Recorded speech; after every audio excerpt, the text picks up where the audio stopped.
All right, today we have a plane crash in Indiana. I wanted to go over a detailed method of how they get the passenger from the aircraft to the hospital, the tools used, the methods used. Let's check it out.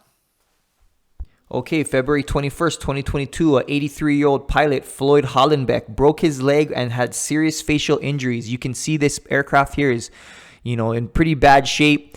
Firefighters have this AED here. If he didn't have a pulse, wasn't breathing, you could go ahead and shock him back to life, do CPR. But luckily, he was alive, just in pretty bad shape. It was this aircraft, a 1977 Bellanca, single engine. You can see the propellers here is bent and quite substantial damage to the front of the aircraft, especially where the pilot was sitting. And it happened at Franklin Flying Field. This is in Indiana, close to Indianapolis.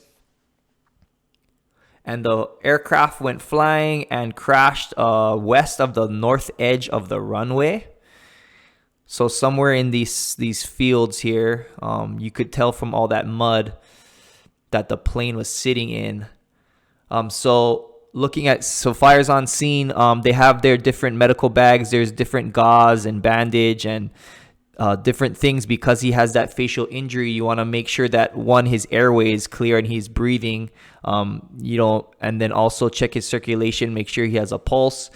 And then moving on here, we'll just try to go over what we're seeing. So here, if you need to make access to the patient, you can use this Jaws of Life. It's a spreader, battery operated, and let's see how it works. All of these applications are going to drive the arc of the push and how that fender is going to peel out, as well as whether or not my tips stay in the right position.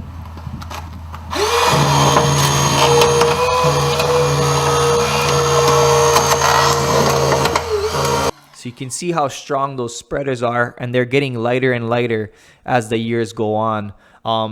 If they used it, it seems like they did because they opened up this whole spot here so they could actually work and check the patient and then make sure that they can keep them as stable as possible while they're moving them. So now they have that backboard here, and they want to make sure that they keep his spine in check because you don't know how his spinal cord is doing. You don't want to paralyze him or make anything worse. So let's see how this procedure works.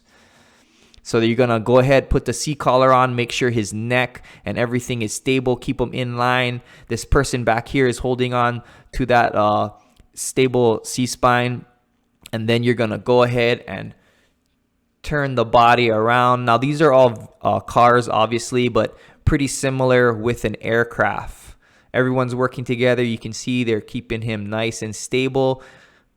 And then you're going to go ahead and put that backboard in, lay the patient down, and then slide the patient onto that backboard.